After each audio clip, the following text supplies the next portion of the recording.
Minsan po kasi may katanungan yung, Dok, pagka ba kulay puti yung plema or sipon ko, ibig sabihin nun virus yun. Walang antibiotic ha.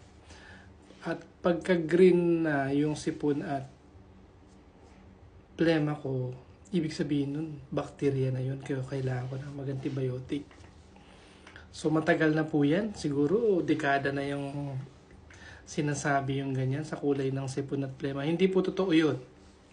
So kung virus po yung plema at sipon nyo, pinanggalingan, pwede rin yung puti, pwede rin yung green. Pagka bacteria, ganun din po. Pwedeng maging puti at pwede rin maging green. So hindi po yun binabase sa kulay. Yun. Ang kulay po kasi ng plema natin at sipon minsan dahil yun sa leukocytes or sa white blood cells. Kasi meron yung leukocytes or white blood cells.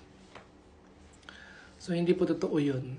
Kasi matagal na po yun na pinag-uusapan. Ang sabi ng mga scientists, hindi po yun sa kulay. Kung yun ay virus or bacteria.